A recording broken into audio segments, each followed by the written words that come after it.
Hello, everyone. Welcome into Windy City Gridiron Radio. Your host, as always, Robert Zaglinski, over at windycitygridiron.com. And today we are going to set the table for the Bears offseason with free agency and the draft all finally coming up, the Super Bowl behind us. I'm pleased to be joined by Kevin Fishbain, who is the Bears beat writer for The Athletic Chicago. Kevin, what's up? Hey, Robert. Thanks for having me. Anytime. I mentioned it to you just literally 2 minutes ago. We are contractually obligated to compare Super Bowl teams to the Bears, kind of take how those lessons apply and otherwise. So let's start off immediately with that. What takeaways do we have watching the Eagles win the Super Bowl with Nick Foles, a backup quarterback? While, yes, Carson Wentz did play most of the year, but they won. They beat the Patriots with the backup. Doug Peterson, a second-year coach, being the first team in, I believe, over a decade to win the Super Bowl after going under 500 the previous year. I mean, what do we make of this? How does this apply to the Bears? Well, the Bears can learn a lot more than if the Patriots had won, because obviously they can't really compare to the Belichick-Brady thing. When the Patriots win things, it sucks for other teams because they can't really try to emulate anything New England does. The nice thing for the entire NFL about the Eagles is you can look at the Eagles and say, hey, if they can do it, we can do it too. The comparisons are really easy. You look at Doug Peterson coming from Andy Reid, and same with Matt Nagy. You look at a second-year quarterback in Carson Wentz. In a complete ideal scenario, you say, okay, let's make the Bears like the Eagles. Mitch Trubisky has a great second season because you got him some really good wide receivers. Remember, Philadelphia went out and got Alshon Jeffrey and Torrey Smith. You have a good offensive line. You have a great defense. And you have an aggressive coach. And that all kind of instills confidence. So I think the Eagles created a situation that, is a dream world for Ryan Pace and the Bears. I think what's even more important to the Bears than what the Eagles did is what the Rams did and the Jaguars, because, it's not just this one blip of a team that won the Super Bowl, even though they were in last place the year before. There are a lot of examples this year. Every year there are examples, but I think more relative to what the Bears are going to try to do, that you can be a contender after a bad season. So I think, the Bears are obviously several players away from being in that position, but they have an example right in front of them of what they're capable of. I saw this takeaway and I thought it was interesting. It's limited based off of a 3-game sample size of Foles playing. But does Foles being the guy to lead the Eagles, does that kind of poke holes in the you absolutely need a franchise archetype quarterback to win the big game? As long as you have the rest of the team in place, does that poke holes in the argument as to whether you need the Aaron Rodgers, you need the Tom Brady's, you need all of those kinds of guys to win a Super Bowl? I thought that was interesting. Yeah, that is. I'll say this though. Are we going to go into the assumption that Carson Wentz is a franchise quarterback for this exercise? Yeah, I would assume he is. Yeah, so I think then the argument is you still need a franchise quarterback to put you in that position. Mm-hmm. Definitely. And then you're looking at a game by game scenario, and coaches love to say it's just that's what it is. It's every week. It was a silly Foxism, but John Fox used to always say it's a type of league where every week it's a completely new story. So I think they had their franchise quarterback Carson Wentz, who was having an MVP season, had them with the best record in the NFC. Foles took over, and I think what the Bears can learn though, more so than the idea of not necessarily needing a franchise quarterback to win a game like that, is having another quarterback there that you can seamlessly transition to in case of emergency. And I wrote about the backup quarterback situation last week, and a lot of folks say it's easy to look at and say, we'll just bring back Mark Sanchez, you're fine. But if you look what the Eagles did, they invested a lot of money in Nick Foles, someone that they could run the same offense pretty much that Carson Wentz was running. And I think that's going to be an important thing for Ryan Pace and Matt Nagy to look at this offseason, is if you're going to use the Eagles as an example, okay, Look at what they did to make sure they had a good backup situation behind Carson Wentz. Obviously, I think Foles is in there before the whole Wentz, before a lot of things went down, but still, they had a high-paid backup. Do the Bears want to go in that direction as a way to just kind of reinforce things behind Trubisky? Without spoiling the article completely, who would we even look at for that archetype? I'm assuming you had Chase Daniel in there. I didn't actually look at it completely. Yeah, Chase Daniel's the easy one because he's one of the few guys in the league that has connections to both Matt Nagy from his time in Kansas City and then also Ryan Pace from his time in New Orleans where he started his career. So, whenever we talk about, I know later in the show we'll talk more about free agent possibilities, but it is really easy to look at connections, but we also have to remember that the Matt Nagy actually has to like Chase Daniel, and Ryan Pace has to like Chase Daniel. These guys actually have to think that Chase Daniel would be a good backup quarterback, not just because they know everything about him. So that's kind of one thing to consider. But Chase Daniel and Tyler Bray are the two kind of connection examples. And then you look around the league, there are a lot of really mediocre starting quarterbacks who would be fine backups that the Bears could look at for their team for next year. But guys that are not going to be coming here for $1 million, guys that will maybe be $2, $3, $4 million per year. And listen, that they could afford to spend that because Mitch Trubisky's on a rookie contract. So it's definitely something that I would imagine they will definitely consider. Kevin, are you putting a nail in the coffin in the Mike Glennon era? I was under the impression that this was his year. I was under the impression. Listen, the Bears could have cut Glennon 2 days ago if they wanted to, and he's still on the team. So who knows? Yes, the Mike Glennon era will be over soon. I don't know what the timing situation would be in terms of when they will cut him. No one's trading for that contract. So at Cutler last year, you can make the argument you wait all the way to the last minute to see if anybody would trade for him, but that's not happening with Mike Glennon. I could still, but they might just wait till the day free agency opens just to maybe hide it under some other news. Yeah, absolutely. That's a good segue. So the franchise. So you just mentioned it. Teams could start waiving and cutting players 2 days ago. The official day to start offering guys franchise tags or putting them on tags opens February 20th. Deadline to do that is March 6th, and then free agency officially starts March 14th. So I wanted to go position by position as to the Bears' needs and expected cuts, and then sort of go through each free agent target or like guys that we would like in that vein. So let's do it right away. So I've kind of narrowed it down to these guys. You can't ever say that for sure all of them are going to be released or all of them are going to be gone. But these guys as expected Bears cuts. So we just mentioned Glennon, Josh Sitton, Pernell McPhee, Deion Sims, Bobby Massey, maybe. Again, that's one of those maybes. Marcus Wheaton, Willie Young, Marcus Cooper, Quentin Demps, and Jarrell Freeman. So we just did quarterbacks. So let's talk tight end with Sims. He's gone, right? We can probably safely assume that they're going to look for a guy that can be more of a viable number two, cheaper at that rate than behind Sims and behind Shaheen than Sims. Yeah, I actually let's see, we're recording this on Wednesday. My Wednesday story is actually tight end, so I'm glad you brought this up first because it's very fresh in my mind. And I kind of wrote myself in circles, Robert, about the Deion Sims thing because a lot of the guys you mentioned, make a lot of sense as potential cuts. I think we'll talk about Bobby Massey. I think Bobby Massey, Josh Sitton, Pernell McPhee, Willie Young, those are maybe the interesting cases. Deion Sims is also interesting because he definitely was not a $6 million tight end last year. Not at all. Not even close. But they did really, I think, legitimately value his blocking and what he brought to the run game. And I'll pose this to you, Robert. Is Adam Shaheen ready to be a number one tight end? I think he should be. I think they should. I don't know if they necessarily should. Absolutely shoehorn him.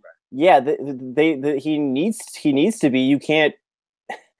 I don't know if Deion Sims is the guy that you necessarily want to continue to give time, but he should be ready. He should be your full-time starter next year. We're not talking Rob Gronkowski, but he needs to be getting most of the reps, like 50 passes. Like the ideal situation is Adam Shaheen is your full-time tight end who will be an inline blocker, you can put him in the slot. He can do everything. He could be your Travis Kelce.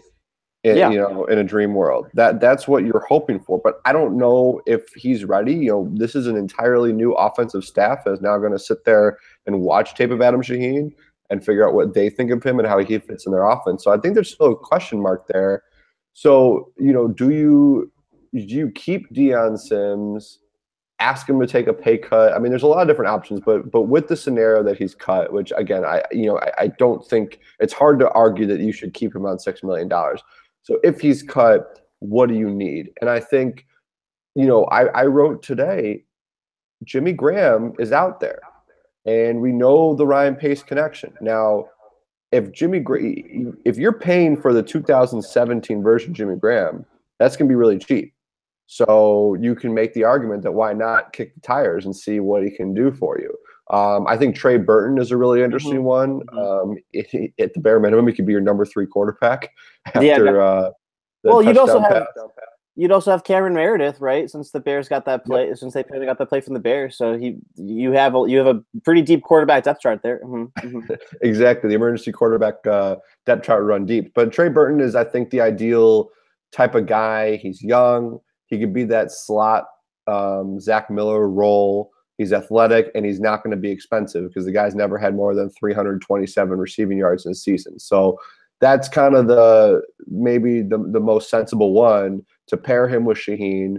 And then you would probably still want to bring in a veteran who's just a full-time blocker, right? You'd probably still need, Lee Smith is out there. Darren Fells is getting up there in age. Brent Selleck is a potential cap casualty.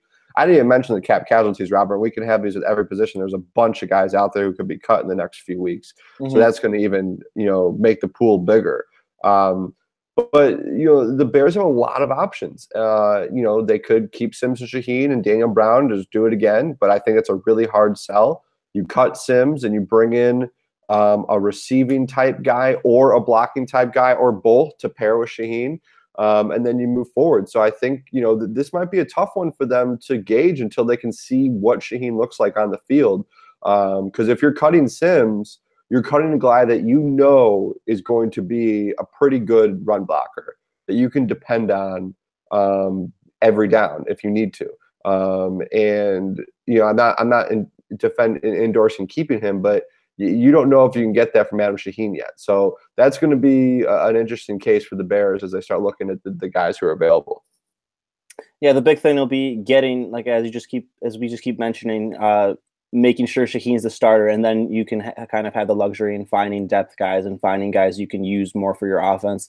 Let's jump over. We just touched on it a little bit. Josh Sitton. So if the Bears do indeed cut him, there are rumblings that they might. They have an interesting guard situation here. They could save, I think rough calculation was like $7.9 million, something like that, for the 32-year-old. I mean, what are we looking at here? If they cut Sitton, then you're potentially creating another needed guard. I mean, Kyle Long's coming off a few surgeries.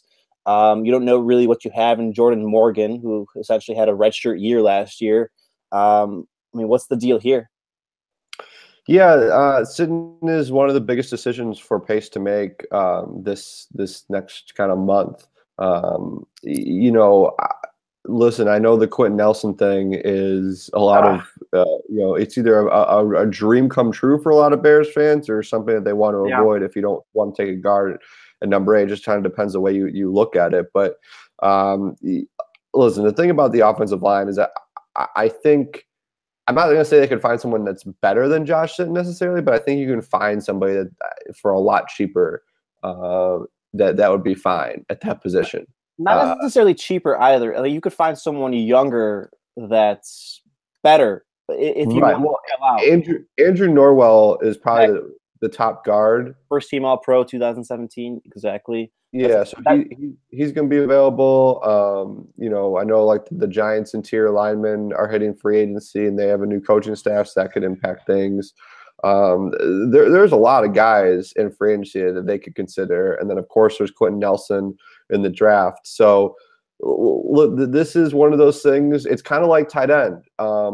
Maybe the Bears keep Sitton and Massey, and they have Cush and Grisou and Morgan, and they have their entire top 8 guys, and they just come back and they're fine.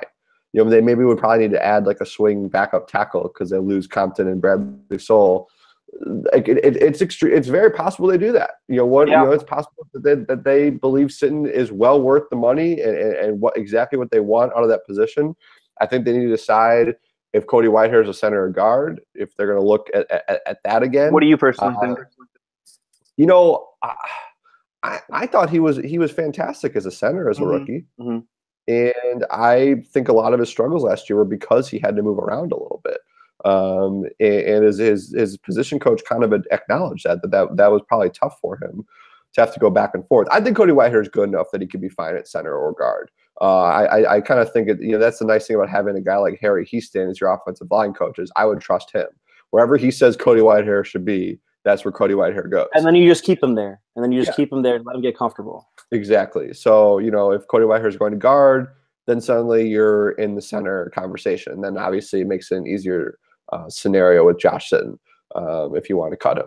Weston Richburg, Justin Pugh, mentioned the Giants guys. There's a couple Kansas City guards that are hitting in the open market. You look at Travis Swanson out of Detroit, John Sullivan, the veteran. So there's a lot of offensive linemen that the Bears can consider, and a couple tackles too, if they decide they want someone other than Bobby Massey. So that is going to be an extremely intriguing position, Robert, because you could tell me that offensive line is a top 3 need, and I would totally agree with you. You could also tell me that offensive line is not a need at all, and I'd be like, okay. Like if Harry Houston and Matt Nagy tell me that they like Bobby Massey and Josh Sitton, like who am I to tell them that they're wrong? Yeah. Houston has enough of a reputation, so if they want to invest in that, let it play out. I think part of this less so than Shaheen. It's kind of what they're going to see in Jordan Morgan. I mean, I don't know that necessarily he's anything more than a depth guy at this stage. But if they think he can be a starter, if they think he's worthy of an investment in inserting, then I guess they would move on from someone like Sitton. So you also have that kind of similar situation, much less so, but that's also in play. Let's move over to edge. So obviously you can consider someone like Willie Young. Pernell McPhee is cuts. If the Bears cut for Pernell McPhee, they are getting about $7 million in cap savings and cuts, and then $4.5 million for Willie Young. This is probably, in my mind, the biggest position of need for the Bears, because outside of Leonard Floyd, you have really nothing. And Floyd himself has missed 10 games in 2 years, not necessarily always his fault. I mean, he took a freak shot to the knee against the Lions this year, but still, he's missed 10 games, and then you really have nothing of tangible, like young value behind him or depth that you can actually count on. So let's unpack this. Yeah, I think you're right. I think it's a huge need, and I just think you just can't count on Pernell McPhee and Willie Young, especially at those salaries. So those are kind of 2 guys to keep an eye on. The interesting thing about when we go through the defense is there's, I don't know if there are fewer questions, but with Vic coming back and a lot of the defensive coaches, you imagine there's going to be some continuity. I think Vic Fangio knows how good Pernell McPhee can be, but Vic Fangio also knows how frustrating it's been to never know when McPhee's available. And he's been pretty open about that with us. So I guess just to keep the door open, what if Vic walks into Ryan Pace's office and says, listen, I think Pernell could still be a player, 20, 25 snaps a game, see if he'll take a pay cut. But I want him on my defense. He's important for the locker room. He's important for what I want to do. Find a way to keep him here. Or what if Vic does the same thing for Willie Young? What if Vic says, listen, if he's healthy, see if he'll take a pay cut. I want him on my defense. So those are scenarios that we have to kind of keep. Yeah, this is the kind of the same story for a lot of these positions, really. I mean, outside probably receiver, where it's going to really vary on the coaches and what they think. So, I'll just kind of leave that out there. The other thing about edge rusher is, and I'm sure you've looked at the list, it's not a very exciting list of free agents. If you look at outside linebacker, like Connor Barwin is the most accomplished guy available. And are you excited about bringing in a 31-year-old to your defense? If he was the swing defensive end, not the outside linebacker, sorry, not a starter though, not by any means, not at all. Right, like you'd want him to be your number 3, and because of Leonard Floyd, you're probably looking at like more of a bigger like run stopping type of edge guy who can do both. Your guy who's going to maybe get you 5 to 7 sacks a year, but is going to be really good at setting the edge. Someone like a Lamar Houston in his prime, right? Yeah. Like what Lamar Houston could have been if not for the injuries. With that size, well, really, you're looking for a Pernell McPhee. You're looking for that type of guy, a power rusher, a guy who's going to stop the run to complement what Leonard Floyd does. Because you're probably not going to want to have another lanky, skinny speed rusher on both sides, because then they're just going to run at both sides all the time. So Barkevious Mingo is someone that's interesting if you're looking at that. You're taking a chance on a younger guy who obviously flamed out in Cleveland. As you go through the list, Cassius Marsh is another guy that's kind of bounced around a little bit, but he's young. Marquise Flowers in New England. Let me throw this name at you, and because it's not a for sure thing, but he would kind of be the ideal. I don't know if you saw this. I talked about it yesterday a little bit. Robert Quinn. What would you think of Robert Quinn if he gets cut by the Rams? Yeah, that's an interesting one. Again, now we're kind of getting into some of those cap casualties. Yeah, those exactly. Yeah, and I think that's really interesting when you're looking at somebody like him, a proven guy in terms of getting after the passer. I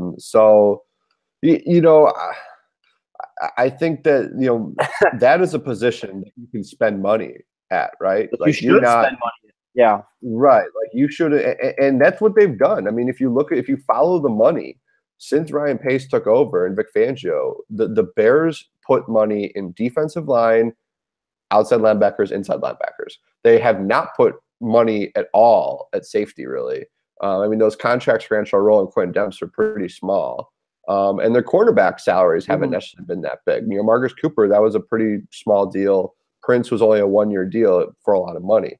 So, yeah, I mean, this is where they invest. And as you said, this is where they should invest. So, yeah, I love the idea of someone like Robert Quinn, who's young, who's, done it at a high level. I think when you start getting into those, because you're going to have to, if you want an upgrade, right? If you're looking for a clear upgrade over Willie Young and Pernell McPhee, you're probably going to have to look at the cap casualties or look at the draft.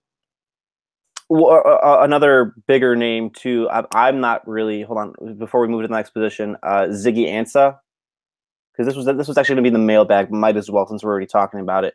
I'm not a huge fan. I think it's going to be expensive, and I think he'd have to It'd be quite the transition for him as like a 29-year-old to be an outside linebacker. But that Willie Young did it, so who knows? Yeah, listen, I wouldn't put it past the Bears to like the idea of kind of hurting their division rival. And speaking of that, we talked about tight ends earlier. Eric Ebron is another guy that the Lions could consider cutting. But yeah, that's the type of guy. Ansah is going to cost a lot of money.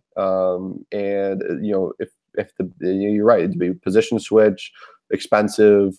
Guy who's missed a few games each of the last 2 years. So, someone for Ryan Pace to consider, to be sure. But I think the nice thing, if you're a Bears fan and you're looking at edge rusher, is that the Bears are not going to ignore that position.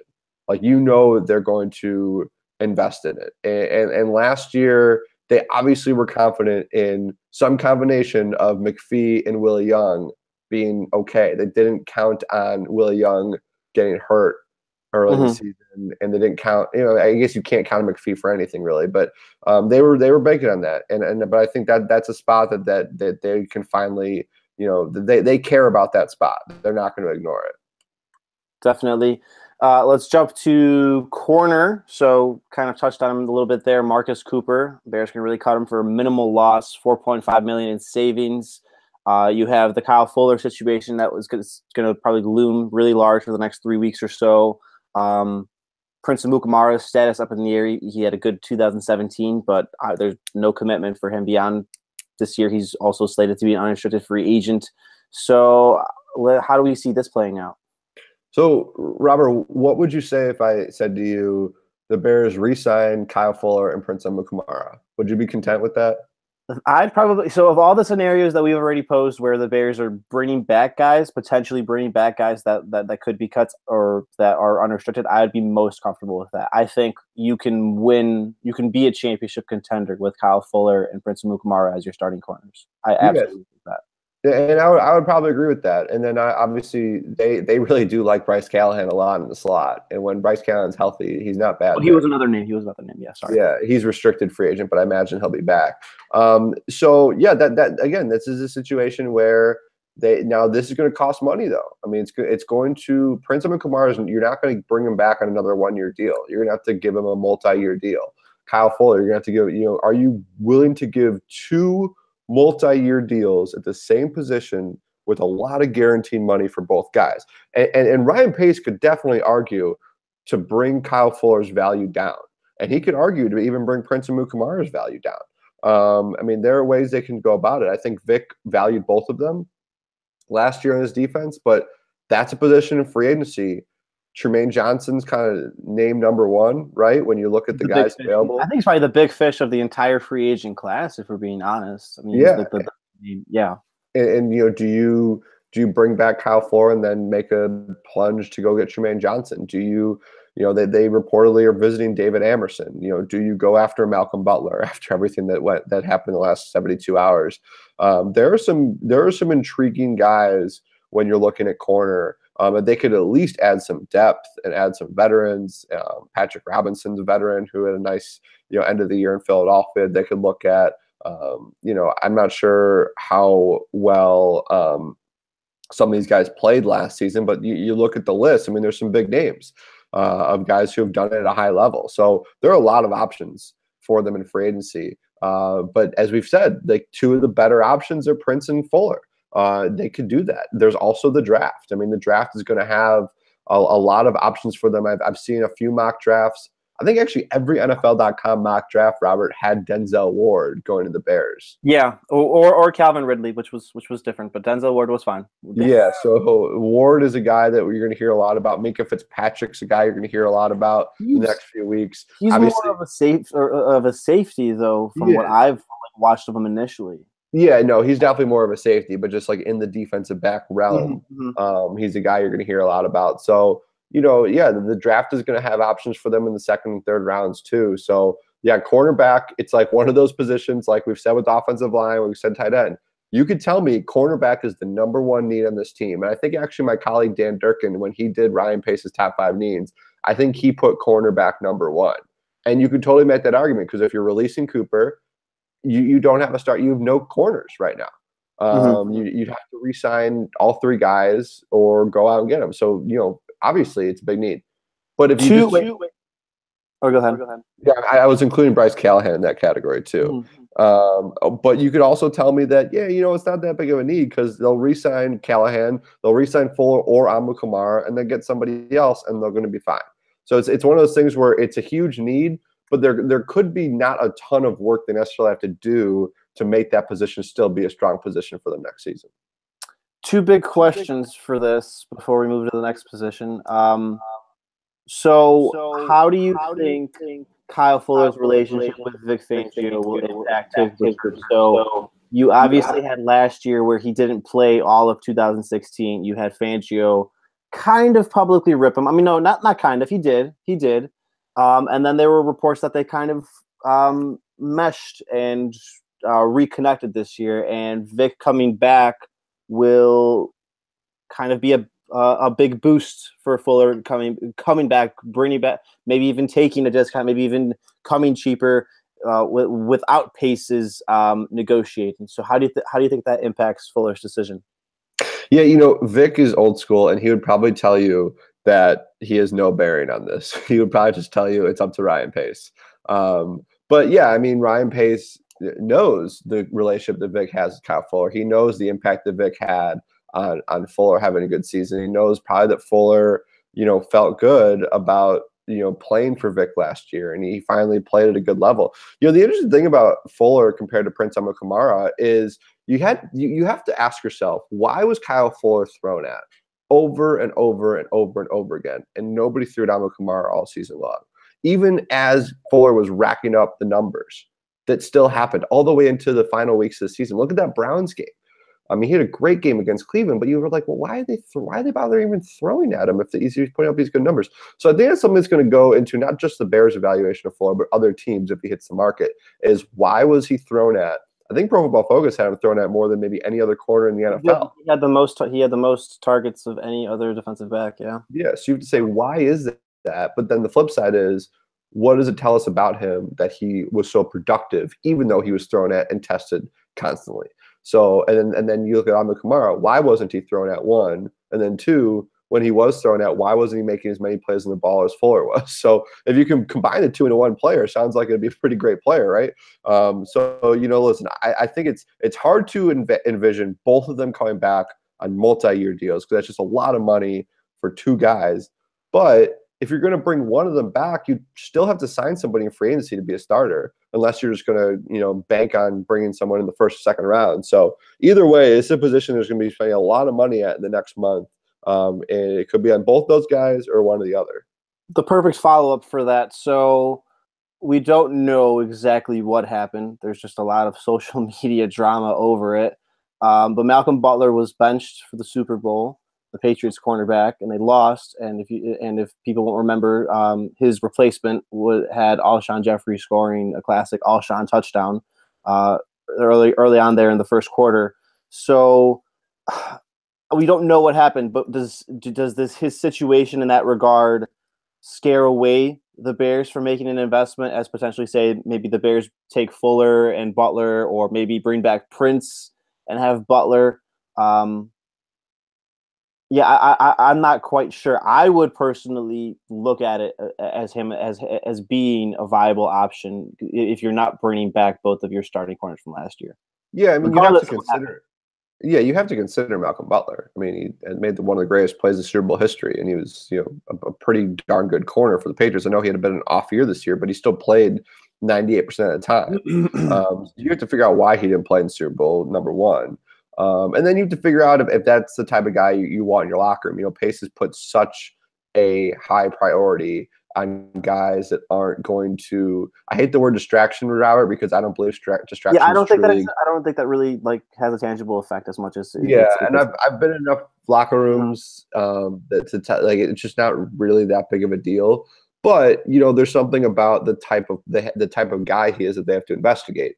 They have to figure everything out. But I think that they do certainly. You have to look at him, and you have to see how he would fit in the defense, how much he would cost, as well. So I think he's right up there. I think absolutely the Bears got to take a look at Malcolm Butler if they're not going to bring both of their corners back and see if he's the type of guy. Butler screams to me too, Robert, as the type of guy who takes a Prince type deal, like 1 year, $8-9 million, right? Yeah. A prove it deal. He seems like that type of player, as opposed to a Trumaine Johnson or some of these other guys could be able to get a 3, 4, 5 year deal. Yeah, we're gonna have to shell out. We'll have to see how that plays out for him wherever he goes. Finally, wrapping up this free agency talk before we move on. So receiver's obviously another big need. You want to get weapons for Mitch Trubisky. You want to put him in position to succeed. So where he's not throwing to, ideally, Josh Bellamy by December. Not necessarily a knock on Josh Bellamy, but you want not a special teams gunner, essentially. So Marcus Wheaton is the big name here as far as a cut. We don't see him coming back, and then I would expect that the Bears are going to be big players in free agency for this as well. Yeah, I mean, this is a position you kind of have to double down, right? You spend a lot of money in free agency, and you bring in a premium round draft pick. I'm talking, first or second round. Yeah. So, listen, we've talked a lot about the other positions in terms of so much hinges on what Matt Nagy thinks of these guys, what Ryan Pace thinks of these guys. With wide receiver, you can't bank on anybody. You have to go into this thinking you have no wide receivers. So here's a scenario I put out in a story I wrote at The Athletic on Monday. And tell me what you think about this. You sign Marquise Lee. He's your big name guy. You sign Albert Wilson. And you re-sign, we'll say, Kendall Wright for conversation's sake to another 1 year deal. And then you have Meredith, Kevin White, and then maybe you bring in second round or fourth round pick. Right. So Lee, Wilson, Meredith, White, Wright, and then a second round rookie. Is that satisfactory for you? That's pretty ideal. I think a lot of it hinges on Meredith's recovery in any regard because they're kind of going to rely on him. But a receiving core of Meredith, Lee, and Wilson is kind of your top three, and then Wright as like a depth guy, and otherwise maybe you still get something out of Kevin White. I mean, that's kind of an ideal. I don't expect. Yeah, well, we can agree it is way better than last year. Yeah, I mean, it's even way better than how they started last year because I think people forget that even at the beginning of last year, we weren't really that excited about what the Bears had at wide receiver because we just didn't know what to expect from half the guys that they had. Marquise Lee is the type of guy that you are paying him to be a number one receiver, and you're kind of hoping he can be that guy. But you look at those lists of names, you still don't have that clear-cut number one. Yeah, there's not exactly an inspiring group here. You don't have Allen Robinson's probably the only guy in free agency that maybe fits that bill. But he's coming off the ACL. The Jaguars probably are going to franchise tag him. It seems like from different reports that are coming out. So it's that position's interesting because you could also sign Albert Wilson. And again, obviously, Robert, as we talked about earlier, we have to assume Matt Nagy actually likes Albert Wilson. Mm-hmm. You can sign Albert Wilson. You can sign another kind of low-level guy, maybe an outside guy, re-sign Wright or Inman, and then draft Calvin Ridley and just put it all in Ridley and say he's going to be our guy. So there's a lot of different avenues the Bears can go here. I'm pretty confident that they're not going to get involved in a Jarvis Landry bidding war. As much as I think you can say what you will about Landry, but like I still think he would be a big upgrade. But I think that's saying more about what the Bears have. Yeah, that's more of an indictment of what the Bears possess than him being a true star. If they invested in Landry, I would be more comfortable with 8 to 9 million. Considering what he's probably going to ask, 14 to 15, a lot of guaranteed money. I mean, he's not a big play guy, and he just isn't. He's a slot receiver that catches checkdowns, that occasionally makes plays downfield, but he's not the kind of player to invest that much money in.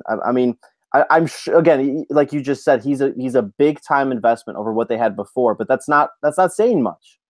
No, it's not, and that's why I'm not sure if that's worth getting into. Now, again, if Matt Nagy loves the guy, then you got to do what you can to bring him in. Listen, I wrote this week that the Bears have had 400 catch guys in their entire franchise history, and Landry's done it twice in his 4-year career. Yeah. So it'd be an interesting guy to have in there, but I'm not sure if he matches what they're looking for. So receiver, there's so many different avenues they can go. It's hard to go wrong when you kind of lay out a bunch of different scenarios. But I think of the guys that intrigue me the most, I think Marquise Lee is up there as a guy that I think you're going to have to pay a little bit of money for because his people are probably going to look at him as an ascending receiver. But you don't have to pay top dollar for him. And you could look at him and you look at the skill set he had coming out of college is still there. And now you kind of figure out how can it come all together to be a 1,000-yard receiver. I think if you're going to take a chance on a guy, he kind of intrigues me the most out of the receivers that are available. There's also someone like if the Bears wouldn't get an Albert Wilson type, if say maybe they like Taylor Gabriel, I think he would be an excellent weapon out of the slot, kind of didn't have a great 2017 after exploding last year, but he would also fit that mold of an explosive weapon downfield. I don't think he's really dropped off. He'd be good for Matt Nagy. Again, we have to keep coming back to that theme. Matt Nagy has to like him, but I throw his name in the pot there as well. All right, so that's just about free agency talk. So salary cap probably going to rise by 10 million. Teams will have 178 million in space. Bears can create. Will have ideally around 80 million by my ref calculation, depending on the cuts and everything they make. So we'll see how that plays out. A lot of drama yesterday, Kevin. Well, I don't know if it's a good drama. Well, if you're not the Colts, it's entertaining. If you are the Colts, you're going to be a little infuriated. But Josh McDaniels pulling out of his head coaching job with the Colts. So first, Your thoughts on that? And does it just unrelated to the Bears? Chris Ballard obviously was a GM candidate for the Bears 3 years ago. He hasn't done well of late. He lost out. He also lost out on Matt Nagy, who interviewed with the Colts. He lost out on the job to Ryan Pace, and now he has this happening to him. So, like, what is your reaction to the situation before we relate it to the Bears? Yeah, I mean, it was stunning. It's actually kind of fitting that I don't know if you watched the two Bills last week, the 30 for 30. I did. On Belichick and Parcells. It was kind of fitting because that watching what happened with the two of them and the Jets, I kept being like, that stuff just doesn't happen these days. As crazy the NFL is, you just don't see that. And then boom, the next week, one of their guys, Josh McDaniels, it does it. There's a lot of ways to look at it. There were these stories or these rumors from Pro Football Talk, Tom Curran, about potentially Josh McDaniels was waffling a little bit, and just seeing that has to really scare you if you're the Indianapolis Colts. And then I can't see how McDaniels does this without getting at least a verbal guarantee that he's taking over as the Patriots head coach when Bill Belichick retires. I don't see, because otherwise, if that's not there, then he's back at square one and he's going to be interviewing again, and it's going to be hard for Tim to convince another team to hire him to be a head coach after he did this. So, he's banking on a lot here by doing it. I feel bad for some of the assistant coaches, especially since they already had contracts signed. I mean, do they have to essentially be let go? But otherwise, they're in line for whoever the Colts hire now. They don't have their own. So there's a lot of weird things going on there. But it's wild. It's like the NFL is the best reality show there is, right? So it just adds to it. All right. So how much? I don't want to be that guy, but how much does Ryan Pace deserve credit for clearly doing his research well in advance? I mean, we're not going to be under the impression that he did his head coaching research because he hired Matt Nagy almost a week after the season ended. I think approximately really right after the season ended. So he was already looking at his next guys in December. So how much credit does he deserve for kind of swiping Nagy away from the Colts and getting that all in line? I mean, this was a really big offseason for him. So that was a big first step, and most of the staff's in place. Yeah, I tweeted late last night. I thought about it for a while, and I talked to some people around the league. I called it a win for Ryan Pace, and I got a lot of people who agree with me and a lot of people who thought the bar was too low. But let me tell you something. This is the Chicago Bears. The bar should be low. They're a terrible organization. You just look at the record. The record speaks for itself. So, yeah, I am bringing the bar down low. Pace hired his head coach before anybody else did. He's got an entire staff. He's had all this time to study this team, study free agency, study the draft, work with Ryan Pace. He's had a month to do this, and the Colts are stuck right now, and they're a month behind everybody else. So I do think that's enough to say it's a win for Ryan Pace. Now, I was told that the Colts really, really liked Matt Nagy. I talked to one person who thinks that Nagy was very high on their list. I was not told necessarily there was any offer, given I know there was a report about that. Those have been really conflicting reports. I don't know that for sure. I do know that the Colts liked him.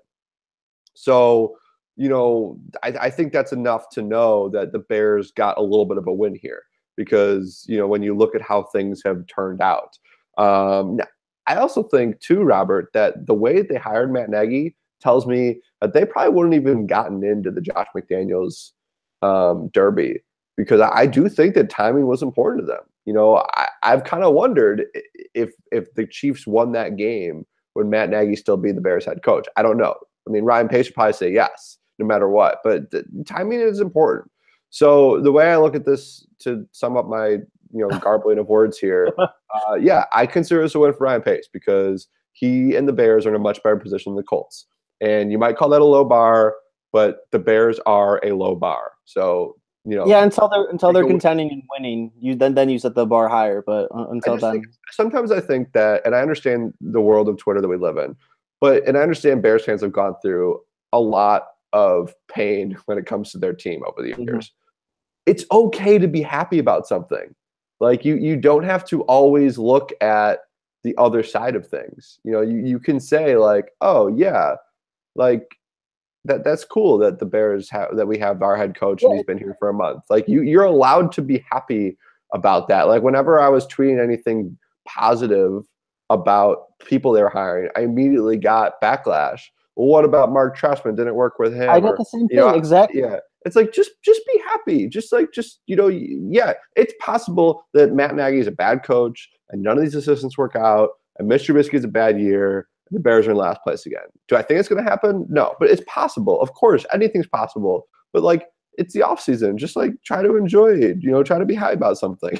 This is the time of year where your team is a Super Bowl contender, where your team's going to sign every big free and get your ideal guy in the draft. Like, this is the time to be optimistic. Exactly. Like, for now, you have the benefit of the doubt, and why not like just revel in a dream? I mean, that's what January, February, March, and April is all about. So yeah, the best thing a sports fan can have is hope. And if you're a Bears fan, that hope has been dashed year after year after year, and I get that. But like, if you don't have any of that hope, it's not a lot of fun to be a sports fan. Yeah, definitely. Just like a small point, unrelated to that. Do you think the league should change a rule where you don't have these handshake agreements? So like things like McDaniels and even Belichick 18 years ago doesn't really happen. Gosh, we could have a full other podcast about rule changes. Look, listen, everything worked out fine for Dan Quinn in Atlanta a couple of years ago. Everything worked out fine. Kyle Shanahan. Yeah, everything worked out fine for Kyle Shanahan. I just think it's a case-by-case basis. And I think I don't necessarily think the NFL needs to change the rule. I just think the GMs and owners, might just have to be more vigilant. That's all it is. You're like, listen, I don't think it's a big deal for Josh McDaniel, or we'll use Matt Patricia as an example. I don't see what the harm would have been for Matt Patricia to take 2 days away and go do an introductory press conference and sign his contract in Detroit and then go back to New England to finish the season.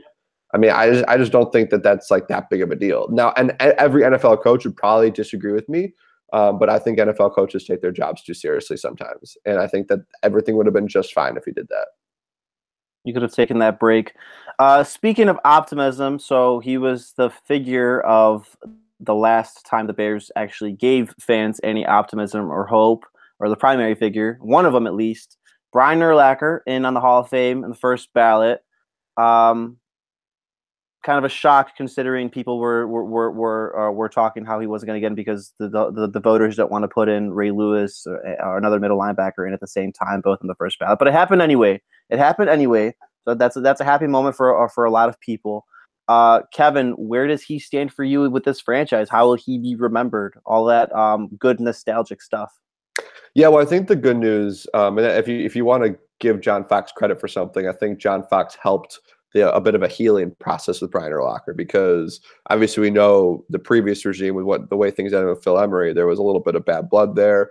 But John Fox, good friends with Urlacher, brought him in. I think his opening press conference, he talked about Urlacher. So it's been nice to see. Urlacher's been around Hallis Hall. I don't know if we've gotten a Soldier Field hello from him yet. It has to happen this year. I'm sure that's going to happen this season. Listen, I think that if you're of a certain age and you grew up in Chicago, you grew up with Urlacher. And I was thinking about this, while this was all going on. Let's see, I'm 30, and the Bears were just, they were irrelevant in the late 90s, which is right around kind of like where I started to become a really big sports fan. And then when they drafted Urlacher, suddenly it was like I wasn't even a Bears fan, I was an Urlacher fan. They still weren't, obviously 2001 they were really good in that bit of a blip of a year, but you just found a guy that you just gravitated to. You just loved watching the way he played. There was nobody like him. And I'm glad he got in, and I'm glad the whole Ray Lewis thing didn't impact it. Because it's one of those things that the Hall of Fame is really tricky, and I wish there were more than 5 that were able to get in every year. But you looked at that list, and it's I have a bias from being in Chicago, but it's hard to look at Urlacher and not think that guy's a Hall of Famer. First ballot, second ballot, third ballot, doesn't matter. He is a Hall of Famer. He should be in the Hall of Fame. So I think it's pretty cool. I had a reaction profile, and I'm curious if you'll agree. I think he's the best Bears middle linebacker ever. I know you can't. It's really difficult to compare eras, but I think he did everything that Butkus, Singletary, Bill George, those types. He did everything they did, but better. And then was a freak. Like, he was built to play the position. He was the first of his kind. He's the he was the guy that kind of set the mold for the Luke Kuechly's, the Bobby Wagners. I mean, he's the person that got me into this, that kind of like wanted me to become a football writer, and like you said, like it had me gravitate towards the game and gravitated me towards the Bears. So I mean, yeah, I think it's just. I think it's hard because I just think that obviously the eras are so different and they're just going to be looked at differently. And I think the problem for Urlacher is you cannot look at middle linebackers in the 2000s and not think about Ray Lewis. Yeah.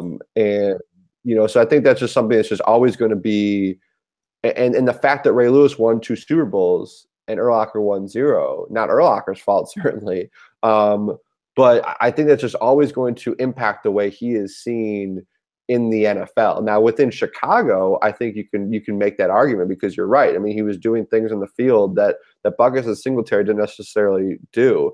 But Butkus and Singletary, I think, are just and George were just legends in their own right, considering when they played and what they did for the franchise. So, listen, I'm happy to hear that argument. I don't think it's wrong. But I try to keep those guys just kind of in their eras, and it's just like just a different way of looking at it. I respect that. I was just throwing it out there. Just throwing it out there. I like it. I like it. Okay, so let's wrap this up with some mailbag questions. So, kind of back to that McDaniels thing. I figured I might as well ask you. So, you're starting a football team at any level. Who do you, if you only have the choice of these two, who do you hire, Lane Kiffin or Josh McDaniels? Any level of football? So, obviously not going to be like high school football. So college, is it major college or NFL? So who you hire? Well, because I think major college has to be Kiffin just because of the experience. He's done it. I'll stick it to NFL. You know where I'm going with this question. Yeah. Wow. Well, I'll say this. I think McDaniels is probably a better coach, but I think Kiffin's more entertaining. So, do you want a better coach, or do you want someone who's going to be a little more fun? And that will tell you who you would take. I like fun, so, but I also like to win, and I feel like I'd be more comfortable with Josh McDaniels in that realm. It also means this is who would have the longer commitment for you, but yeah. Well, hey, Lane Kiffin just signed a 10-year contract, right? He's going to be there for the full. Yeah, he'll be there as long as John Gruden's in Oakland. John Gruden is definitely going to stay there all 10 years with this $100 million. So I'm positive. Yeah. That's those two guys have not ingratiated themselves to a lot of people around the league for those short commitments. That's for sure. So another one. How do you think Mitch Trubisky's BFF relationship, apparent BFF relationship with Jared Goff impacts his development? They're apparently, you saw that during Super Bowl week that they were roommates, or I don't know, they're training together in the off season. That's all speak from Goff though, but yeah. Yeah, it can't hurt, right? Spend time with learn the way that Jared Goff trains. Learn about what he did last offseason, which obviously helped turn around things for him. Yeah, I think it's great for Mitch. Just rack up some quarterback bros to hang out with this offseason and become a better quarterback. And then the last one, I have to kind of paraphrase it because it wasn't very specific. But how? This isn't a serious football question at all. How do the Bears need to improve their celebration, their coordinated celebrations when they don't score often or make big plays often, especially of late? But do they need to improve that to be a contender? Well, the Patriots would say no because they don't celebrate. But they're not the champions. The Eagles are, and look at the Eagles, Kevin. Look at the Eagles. The Eagles are champions. The Vikings, were a game away from being NFC champions, and they were big. Listen, I'm all for celebrations. I'd love to see more Bears celebrations. Kind of hard to do when they have to make more big plays. They have to actually do. Yeah, you need to score more touchdowns. So I think they should probably work on that first. But I would love to see some better celebrations. They also the thing too, quiet like Leonard Floyd potential. Well, yeah. Well, here's the thing. You mentioned that like the Bears don't have like these big personalities. Like I don't see Jordan Howard, Adam Shaheen, Cam Meredith, Kevin White, any of those guys like doing anything crazy. You kind of have like Tariq Cohen's like even Mitch. Like Tariq Cohen's like your best chance for any kind of celebration. Or Akeem Hicks. Or Akeem Hicks. I think you have to throw him. Defense, you have a few more guys. But on offense, like I think you really just got to leave it to the offensive line and hope that they can figure something out. But even the offensive line, Kyle Long is the only big personality on that group too. So really, I think every Bears touchdown celebration is going to have. If it doesn't involve Kyle Long and Tariq Cohen, I don't know if it's going to be very entertaining. Well, then the Bears aren't going to be a championship contender anytime soon. That's clearly that's going to be the main factor. I mean, let's be honest, right? Listen, we spent need to remedy this. We spent a lot of podcast talking about free agent possibilities. Maybe when Pace brings some of these guys in, he asks them to tell, he says, you have to give me 3 touchdown celebration plans because we need more of this in our locker room. Maybe that factors in. Maybe in negotiations with Jarvis Landry, he'll give him all the money he wants, provided he brings these quality celebrations over. Maybe that's part of it. You don't know, but I would certainly consider it. This is a big foundational thing, so you have to keep that in account. I'm a fan of fun, so the more celebrations, the better. Kevin, thanks for hopping on. Really appreciate you taking the time here. Was a blast. Nice talking to you. Just thanks for carving this out. Absolutely. Thank you for having me. That is Kevin Fishbain of The Athletic. He is the Bears beat writer for The Athletic Chicago, and you can follow him on Twitter and at K Fishbain and his work at The Athletic. This has been WCG Radio. As always, Robert Zaglinski. You can follow me on Twitter at Robert Zaglinski. Follow us on Twitter at WC Gridiron. Catch all of our work at WindyCityGridiron.com. And as always, again, stay classy, everyone.